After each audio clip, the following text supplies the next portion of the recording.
Assalamualaikum warahmatullahi wabarakatuh. Perkenalkan, nama saya Siti Nurliza. Saya dari Program Studi Teknologi Rekayasa Elektro dengan NIM 54493. Di sini saya akan menjelaskan tentang ketidakselamatan ketenaga listrikan mini project kedua yang saya lakukan bersama teman-teman saya.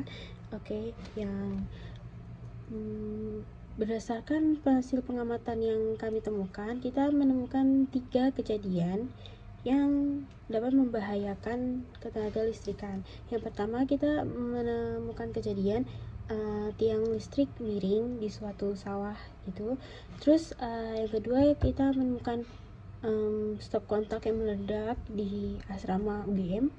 Terus yang ketiga, kita menemukan stop kontak yang tidak ada penutupnya itu sangat membahayakan di sebuah kafe.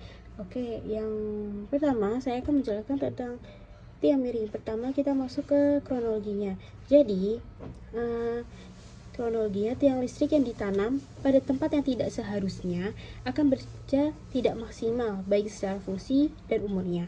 Hal ini dapat terjadi karena masalah geologi seperti kontur tanah, pergeseran tanah, bahkan gempa bumi, serta dampak secara pemakaian elektristik seperti banyak kabel yang ditopang dan umurnya.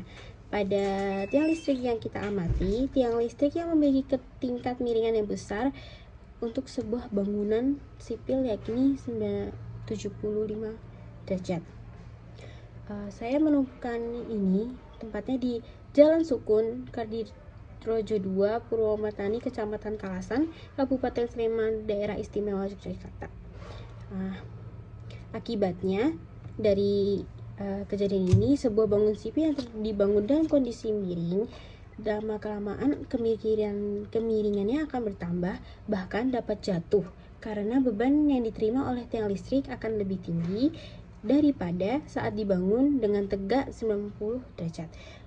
Selain itu, tiang listrik menopang kabel listrik dengan tegangan tinggi. Apabila tiang tersebut jatuh, kabel yang terletak di tanah dapat membahayakan lingkungan sekitar yang dekat dengan pemukiman warga. Oke, penanganan tiang listrik ini. Untuk menangani masalah terkait instalasi listrik, kita dapat melaporkan masalah kepada pihak yang berwajib, yang di sini adalah PLN selaku penyedia energi listrik di Indonesia. Perusahaan PLN menyediakan nomor laporan dengan nomor 123 yang dapat dihubungi. Nah, setelah melaporkan masalah ini ke PLN akan menindaklanjuti permasalahan yang ada dengan mengirim tim untuk tiang listrik tersebut. Oke, dari kejadian ini kita mendapatkan pasal yang terkait, yaitu Undang-Undang Ketenagalistrikan Nomor 30 Tahun 2009 Pasal 1 Ayat 1 yang menjelaskan definisi tentang ketenagalistrikan. Isi pasal ini menyebutkan bahwa ketenagalistrikan adalah sesuatu yang berkaitan dengan penyediaan dan pemanfaatan tenaga listrik serta sarana prasarana pendukungnya. Dengan kata lain, ayat ini memberikan pemahaman dasar mengenai apa yang dimaksud dengan kelistrikan, meliputi kegiatan pendidikan tenaga listrik, distribusinya, hingga penggunaannya. Lanjut ke hasil pengamatan kami yang kedua, yaitu stop kontak meledak. Kami temukan di Dharma Putra Bajiro, Kecamatan Gunung Suman di Sleman. Jadi saya akan menjelaskan kronologinya. Pertama tuh, kabel colokan telah digunakan dalam waktu yang lama. Isolasi luar pada kabel mulai retak, serta beberapa bagian kabel di dalamnya terbelah-terbelah akibat gesekan. Kabel yang berada di dalam colokan mulai rusak. Isolasi yang melindungi kawat dalam mengupas membuat kabel fase dan netral menjadi rentan saling bersentuhan. Kondisi ini berpotensi menimbulkan hubungan arus listrik langsung, short circuit, ketika kabel fase dan netral yang tidak lagi terlindungi dengan baik mulai bersentuhan, terjadi hubungan pendek. Hal ini menghasilkan aliran arus yang besar dalam waktu singkat. Akibat yang terjadi adalah kabel terbakar tiba-tiba setelah dihubungkan ke stop kontak. Nah, cara penanganan ini tuh pertama, hindari colokan kabel yang terlihat tidak layak digunakan ke stop kontak. Terus jangan gunakan stop kontak sebelum dicek oleh teknisi di bidang kelistrikan. Terus habis itu segera ganti perbaiki kabel colokan jika sudah terlihat agak mulai rusak, yang mulai diragukan. Terus lalu saya akan menjelaskan tentang pasal-pasal yang terkait dengan kejadian ini.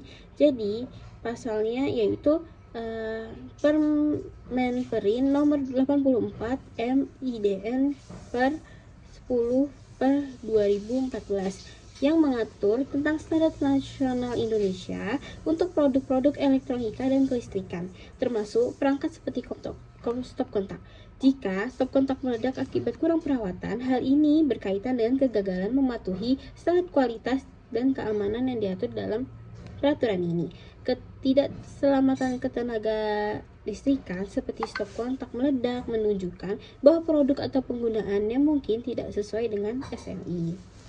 Lalu saya akan menjelaskan yang ketiga. Yang pengamatan yang kami temukan adalah penutup stop kontak yang rusak di sebuah tempatnya ada di Reter Cafe, Jalan Pandega Marta, Pokung Kidul, Sidoarjo, Kecamatan Melati, Kabupaten Sleman. Nah, kronologinya itu di sebuah kafe yang ramai pengunjung terdapat satu buah stop kontak di dinding yang penutupnya sudah hilang. Meskipun dalam kondisi rusak dan terlihat bagian dalamnya, stop kontak tersebut tetap digunakan oleh pelanggan dan pegawai kafe untuk mengisi daya ponsel maupun perangkat elektronik lainnya. Beberapa kabel charger tercolok dengan posisi yang tidak rapi, bahkan beberapa ujung kabel terlihat longgar. Nah, penanganan untuk ini, yang pertama mematikan listrik di area tersebut, mengganti stop kontak yang rusak dengan yang baru. Lalu mengecek stop kontak lain di kafe untuk memastikannya aman. Lalu yang terakhir itu memberi edukasi pada pegawai tentang pentingnya melaporkan kerusakan listrik atau mengganti stop kontaknya dengan stop kontak yang baru yang baik, yang tidak menimbulkan bahaya. Nah, akibat ini tuh berpotensi menimbulkan kebakaran, risiko sengatan listrik bagi pengguna stop kontak, perangkat elektronik yang tersebut bisa rusak karena arus pendek.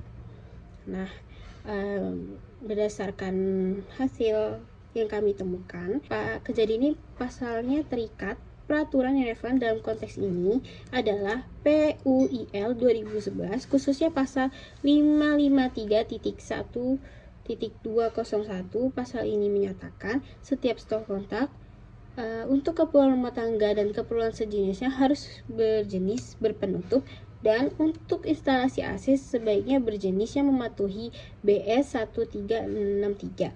Ketidakpatuhan terhadap peraturan ini, seperti penggunaan stop kontak tanpa penutup di kafe, dapat mengakibatkan resiko ketidakselamatan ketenaga listrikan, seperti sengatan listrik atau kebakaran, yang membahayakan pelanggan. Oleh karena itu, penting untuk mematuhi standar keselamatan yang ditetapkan oleh PUIL.